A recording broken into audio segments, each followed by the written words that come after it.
Bridget,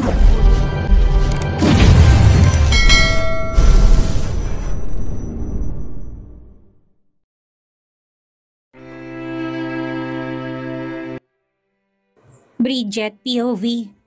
Pagkatapos ng konting pagtatalo sa pagitan naming dalawa ni Hercules, sa loob ng kwarto, nandito kami ngayon sa dining area para kumain ng dinner. Muli akong bumigay kanina at wala na akong magagawa pa kung hindi tanggapin ang katotohanan. Nabihag niya na ulit ako.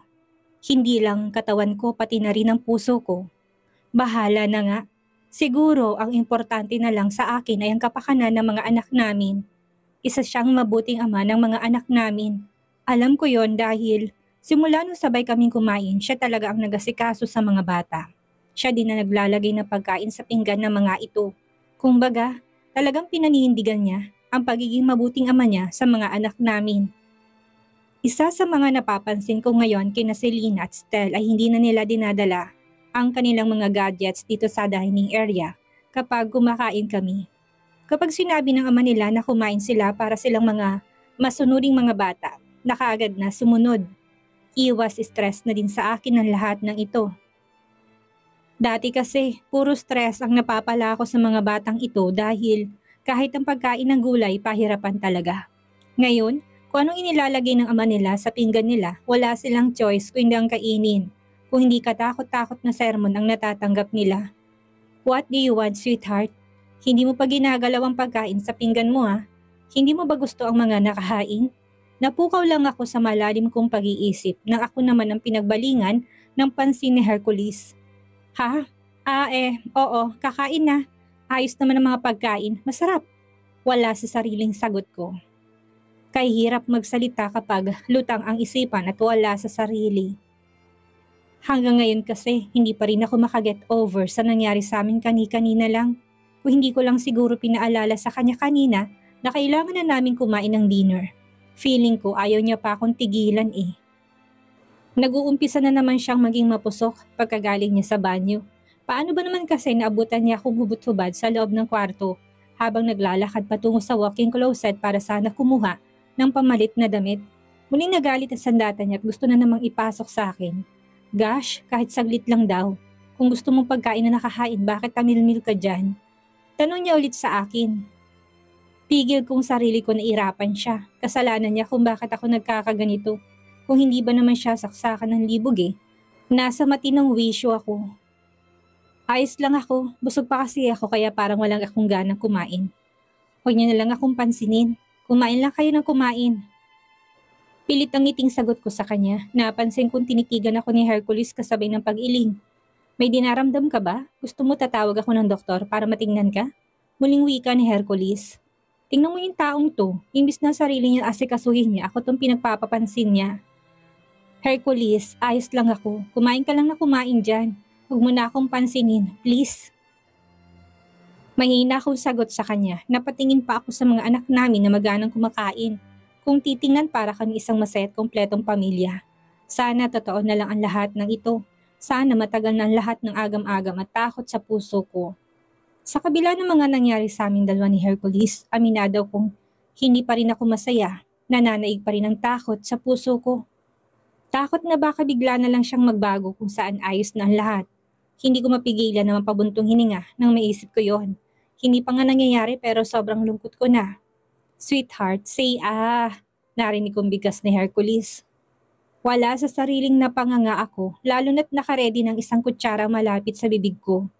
Gosh, talagang sinubuan niya pa ako at napatingin pa sa amin ng dalawa naming anak na sila Stel at Selena, na parehong may ngiti, na nakaguhit sa labi. Mommy, are you sick po ba? Bakit po pula ng face niyo? Inosenteng tanong ni Selena. Wala na sa sariling napahawak ako sa sarili kong pisngi dahil sa pagkapahiya. Ha? Wala. I am okay, baby. Ano lang, mainit kasi eh. Yes, ang init. Bigkas ko. Okay po. Sagot ni Selena at muling itinuon ang pansin sa pagkain na nasa harapan niya. Marahan naman ako na pubunting hininga. Sweetheart, nagbablush ka. Don't tell me na sa simpleng pagsubo ko lang, nagkakaganyan ka na. Pwede mo namang ilabas ang kilig mo. Huwag mong itagot baka mamaya may lumabas na masamang hangin sa puwet mo. Narinig ko mihinang bulong ni Hercules sa akin. Wala sa sariling napatitig ako sa kanya at kaagad ko siyang pinandilatan. Will you stop it? Ano bang nakain mo? Bakit bang hilig mong mang-asar? Nandidilat ang mga matang tanong ko sa kanya. Napansin kong binitawan niyang hawak niyang tinidor at ilang saglit lang, naramdaman kong kamay niya sa mahita ko. Kailangan mo pa bang tanungin ang bagay na yan? Alam ko kung anong kinain ko kanina before tayo bumaba patungo dito sa dining area. Mahina niyang bulong sa akin para hindi marinig ng mga bata. Nabala na sa kanilang kinakain. Hindi ko naman mapigilan na mapalunok sa aking laway, lalo na't patuloy siya sa paghaplo sa mahita ko. Stop it na, ano ba?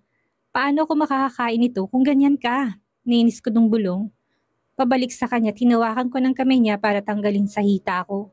Baka mamaya mapansin pa kami ng mga bata at katakot-takot na mga katanungan na naman ang ibabato nila sa amin. Mabilis na lumipas ang mga araw. Naging maayos naman ang pagsasama naming dalawa ni Hercules. Wala kaming matinong pag-uusap tungkol sa kung anong relasyon naming dalawa. Pero nagkakasundo naman kami pagdating sa kama. Masasabi kong isa siyang mabait at mapagmahal na ama sa mga anak namin. Never naming napag-uusapan ang status ng pagsasama namin pero daig pa namin ang bagong kasal tuwing gabi. Bahay-opisina lang din ang ginagawa niya. Kapag weekends naman, pinapasyal namin ng mga bata sa malls. Napansin ko din na muling naging sweet ang mga bata. Naging masipag na rin sila sa kanilang mga activities sa school na labis kong pinagpasalamat. Yun nga lang, isa sa mga inaalala ko hindi na talaga nila naging kasundo si Alina. Tuwing bumibisita kami sa bahay ni Mommy Susan, napansin ko matabang na pakikitungo ng dalawa kong anak sa dati nilang kalaro na si Alina. Kahit na ilang beses ko nang kinausap si Nestel at si Lina, nung muling makipagkaibigan kay Alina, parang wala silang narinig. Gayunpaman, umaasa rin ako na magkakabati din ng dalawang bata pagdating ng araw. Gusto ko rin talagang makasama si Alina sa mga bandings namin. Naawa din kasi talaga ako sa bata eh. Wala siyang kasalanan sa mga nangyari. Isa pa, hindi niya na nga kilala ang daddy niya. Hindi niya pa nakakasama ang mommy niya. Nasa kulungan pa rin kasi si Rodora at pinagbabayaran ng mga kasalanan na gawa niya. Wish ko lang na sana paglabas ni Rodora sa kulungan, maging mabuti na siyang tao. Unti-unti nang natutunaw ang galit na naramdaman ko para sa kanya, lalo na't nakikita ko namang lumalaking malusog ang dalawa kong mga anak.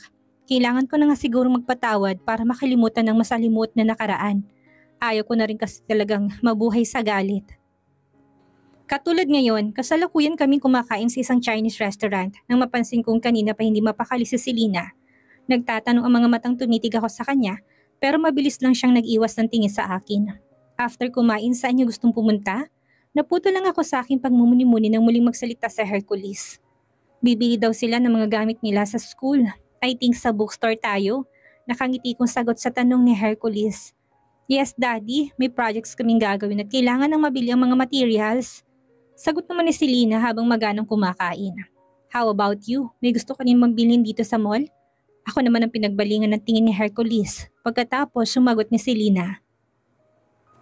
Mabilis naman akong umiling. Wala, kumpleto pa naman ako sa gamit ko. Kaagad ko sagot kay Hercules sabay iling. Wala pa rin? Noong last na labas natin yan din ang sagot mo ha. Don't tell me na nagtitipid ka. Natatawa niyang sagot sa akin. Hindi naman ako makapaniwalang napatitig sa kanya. Sa araw-araw na pagsasama naming dalawa ni Hercules, mas lalo naging mabait ang pagtrato niya sa akin. Napaka-gentle niya din, napaka-sweet pagdating sa lahat ng bagay. Napapansin ko rin ang pagiging maalalahanin niya. Palagi niya ring hinihingi ang opinyon ko, lalo na kung tungkol sa mga batang pag-uusapan. Wala naman akong kailangan, nasa bahay lang naman ako palagi. Nakalabi kong sagot sa kanya. Narinig ko naman ang mahinang pagtawa nito at seryoso akong tinitigan. Pwede kang sumama sa akin sa office bukas kung namimiss mo ng buhay opisina. Hindi naman kita pinagbabawalang lumabas ha. Baka isipin mo pinaghihigpitan kita, gayong pwede ka namang lumabas ng bahay kung gusto mo. Pwede ka rin mag-shopping, kahit araw-araw pa yan, walang problema. Nakangiti niyang sagot sa akin. Alam mo naman na hindi ako mahilig sa shopping na yan. I don't know. Sa totoo lang, hindi ko rin alam kung anong gagawin ko. Honestly speaking, kontento na ako sa bahay. Masaya akong inaalagaan kayo ng mga anak natin. Nakangiti kong sagot sa kanya. Napansin ko naman ang paglamlam ng mga matang nakatitig siya sa akin. Talaga, thanks God. Sa wakas, nabanggit mo rin na isa ako sa gusto mong alagaan. Nakangiti niyang sagot sa akin. Hindi ko naman mapigilan ng mapairap dahil sa sinabi niya.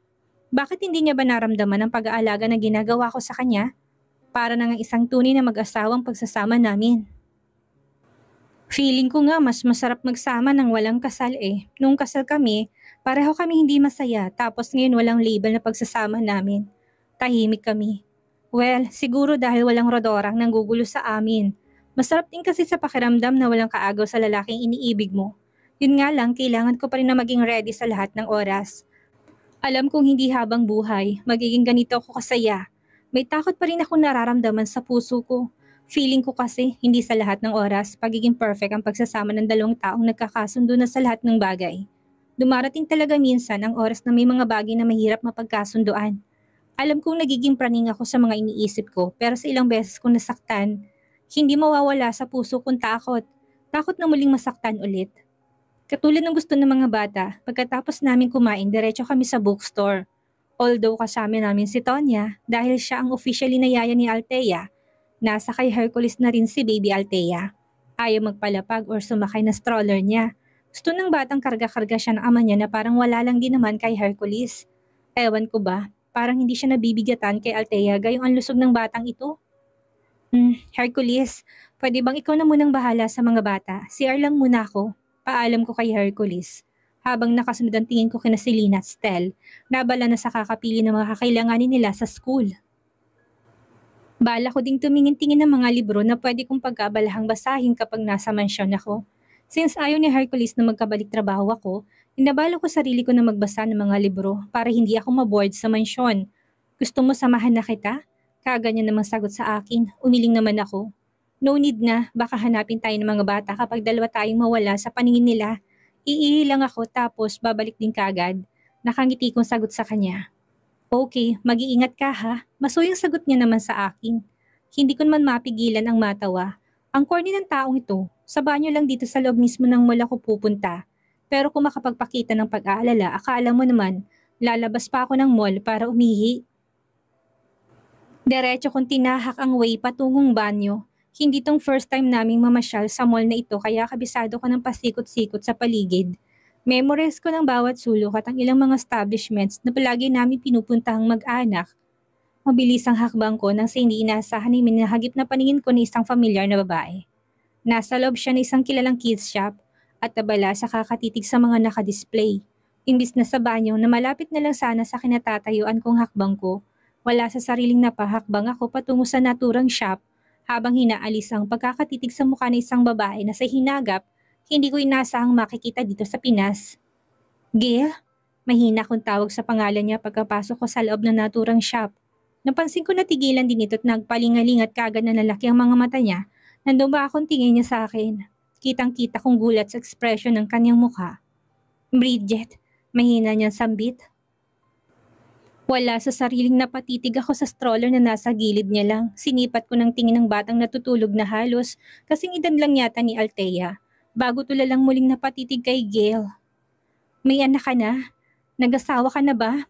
Bruha ka, bakit ang tagal mong nawala? Bakit hindi ka na nagpakita sa akin? Puno ng pagdaramdam sa boses na tanong ko sa kanya. Hindi ko na rin napigilan pang pagpatak na luha sa aking mga mata. Ano bang klaseng tanong yan? Hindi ba't ikaw rin naman ang may gusto na magkalimutan na tayo? Bakit feeling ko kasalanan ko pa rin? May hinang sagot niya at napansin ko na rin na biglang pamumula ng mga mata niya.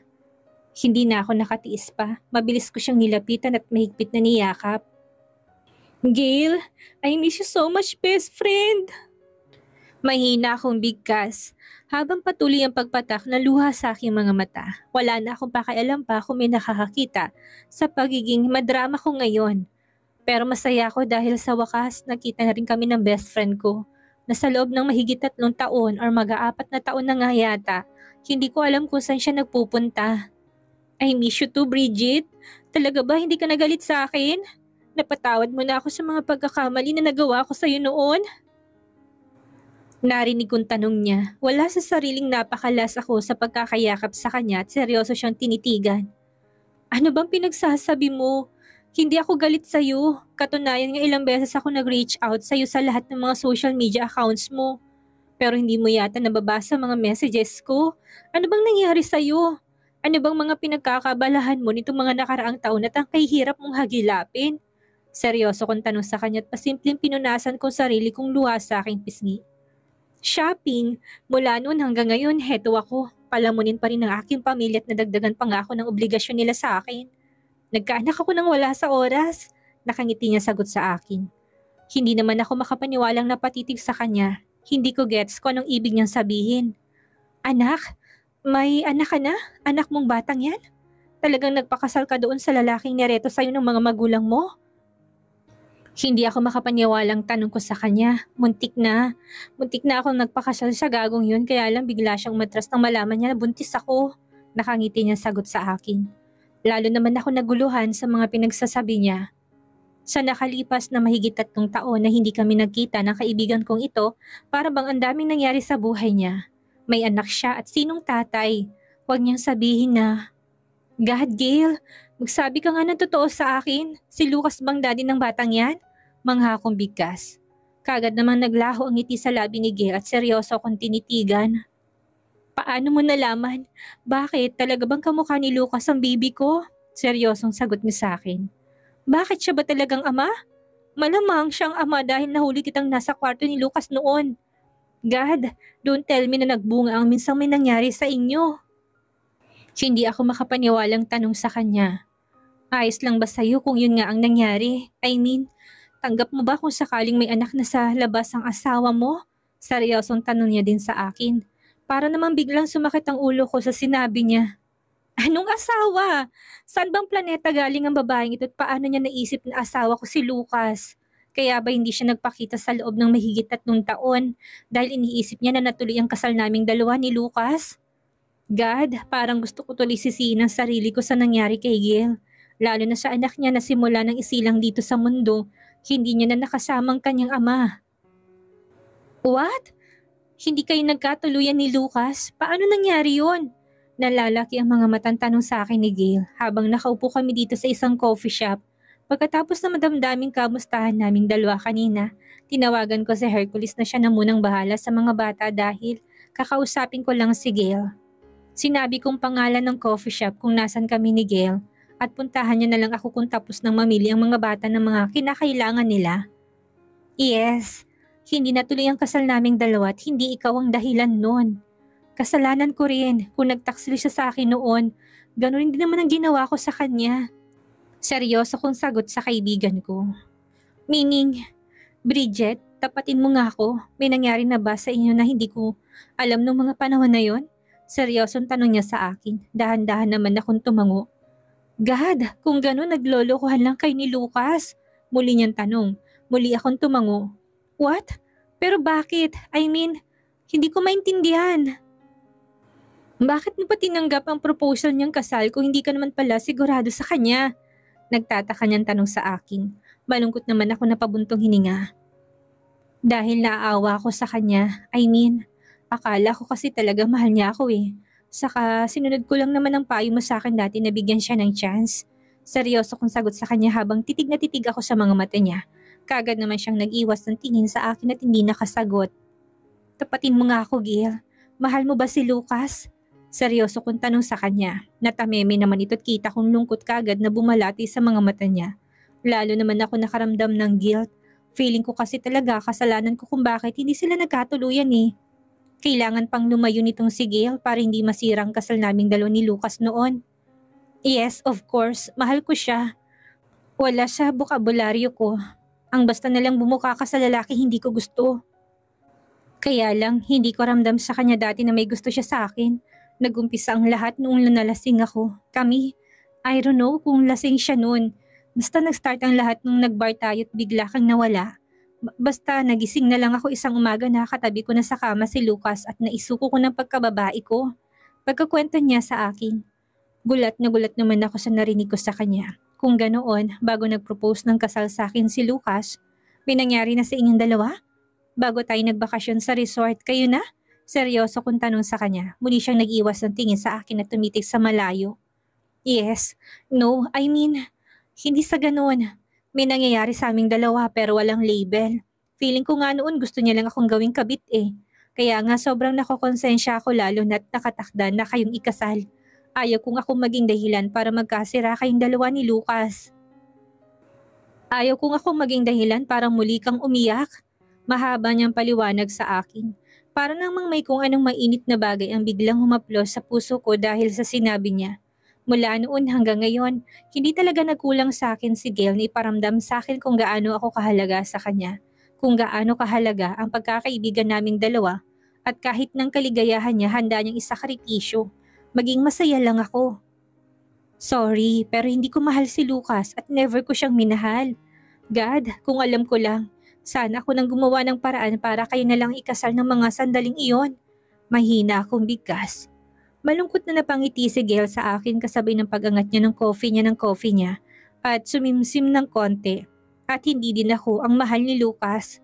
Ikaw ang gusto niya kaya ka nga niya pakakasalan eh.